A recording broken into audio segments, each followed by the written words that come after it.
All right, as promised, the update video on the automatic transmission. Now, in the last video, not the last video posted, but the last update video, when I discussed getting an automatic transmission for the truck, I talked about going with a 4L80E, and I prefaced it with either a 4L80E, and then I went into a 4L80E, an automatic transmission rant, and I didn't put the other part of the either on that. There's the other part of the either. Allison 1000 out of an '08 Chevy 6-speed. So, the truck is now going to get an even beefier transmission than the NV4500. By the way, if anybody happens to need an NV4500 set up to go on the back of a 12 valve, let me know, because I got one. Now, with this transmission, 6 speeds, I'm going to get that good highway speed, that good highway mileage, that drivability that I wanted, that I pretty much wouldn't have with the NV4500.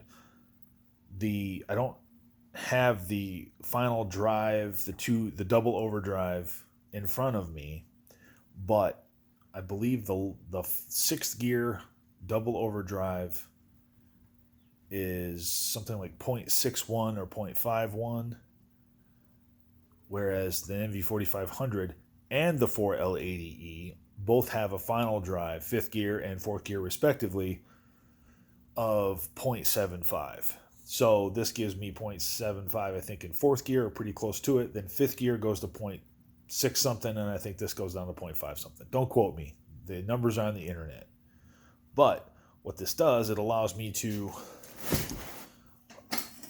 have the transmission that I wanted from the very beginning. Sorry, I was moving the transmission there. So there it is in all its glory, all 330 pounds of it. Picked it up today off of the Facebook Marketplace. The only place to marketplace, apparently. It was $600. Doesn't come with any electronics. I got to get a dipstick tube and a torque converter and a transmission controller. But this allows me to have 6 speeds, drivability, good highway speed. I'm going to be running 373 gears because of the tires. I'm going to be running 35, so they're kind of tall. Tall tires, put those gears right where I need it to be. I got 410s in it now. I might keep the 410s with the 6-speed. I don't know. I got to get on the Grim Jeeper and do the calculation and gonkulate all that out. But right now, I got 410s in the truck. There's a box over there with 373 carriers.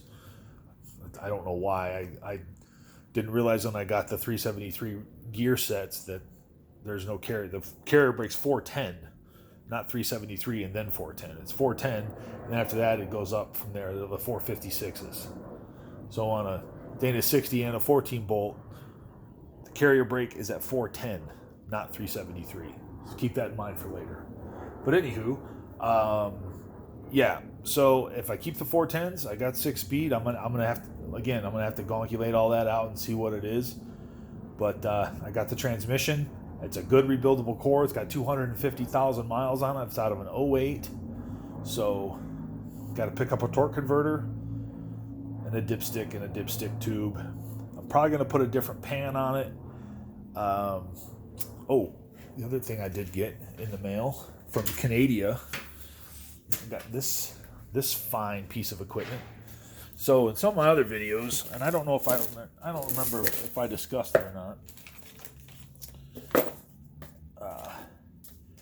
but when you attach a 203 transfer case to any Chevy 6-bolt, you end up needing something to do that with, and that's what this is. This is from Northwest Fab. This is basically, this will go on here, and then I'll attach it. Let's put that there. Then I'll attach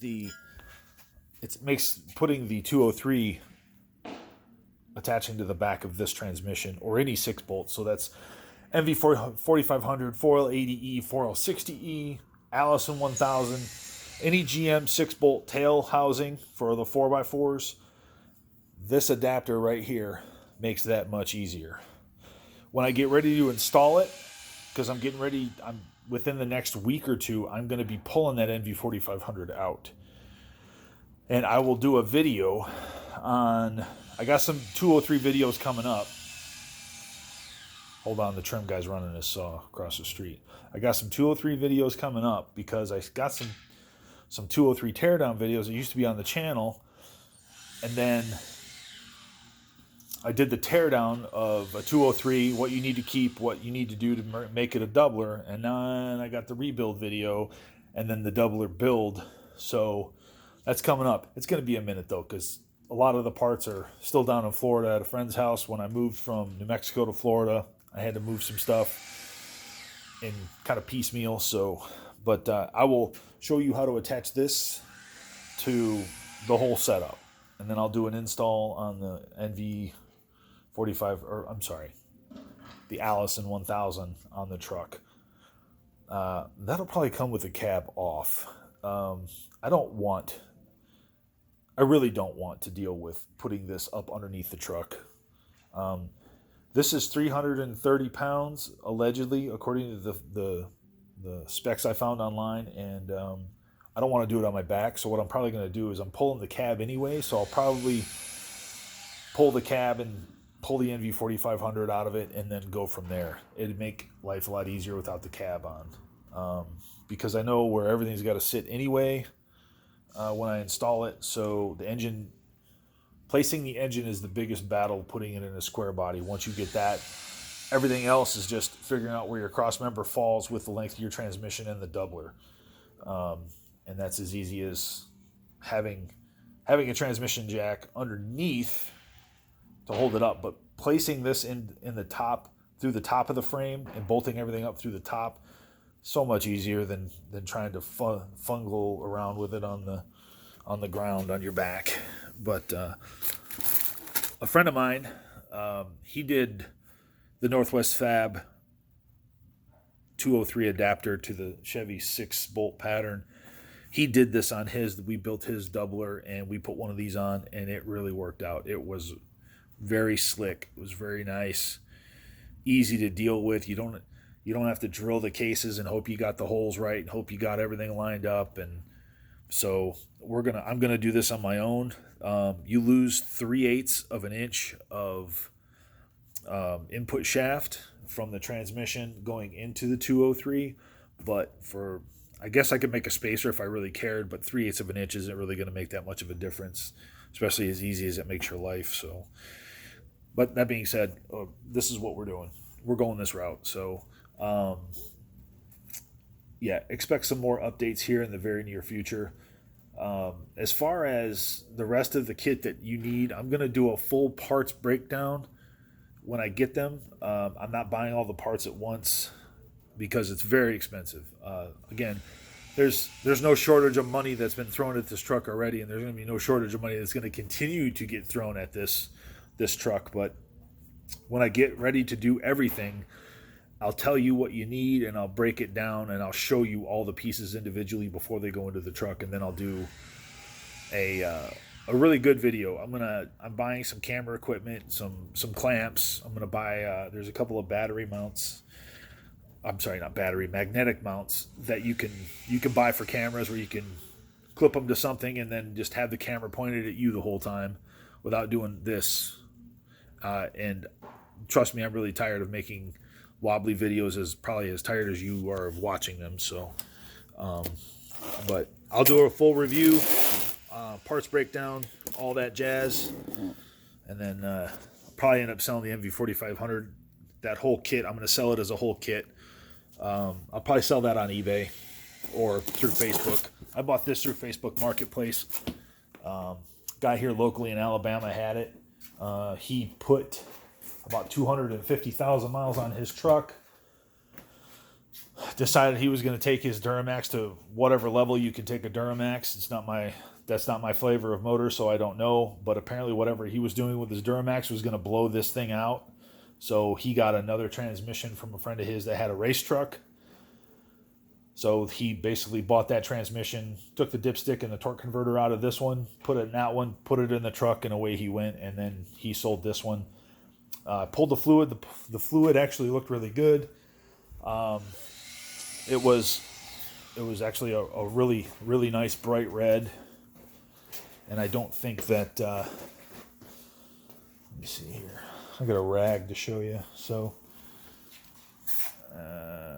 that's the fluid that came out of it. So it really wasn't that bad. It doesn't smell burnt. It smells like...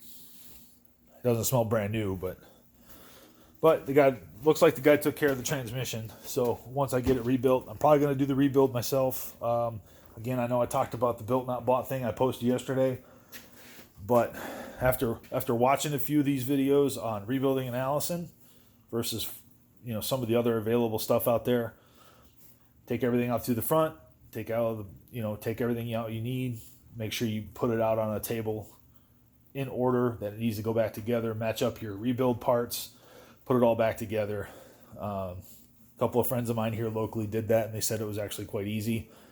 And the guy who did it put about 100,000 miles on his transmission already after he rebuilt it in his garage. As long as you keep everything clean, you go lint free with all your towels, and you're not trying to rebuild it on the floor. You actually have it on a bench, and you're doing a good job with it. It should go pretty well. I got to research if there's a couple of specific special tools. I don't know if there is, but if there is, I'm going to get them.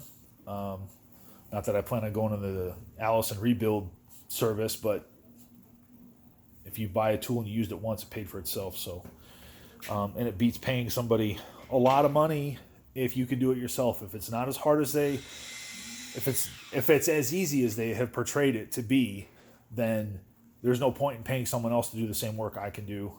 And then again, I also have more intimate knowledge of the parts that are in my truck. So anyway, sorry about the chop saw noise. They're over there trimming a house out across the street.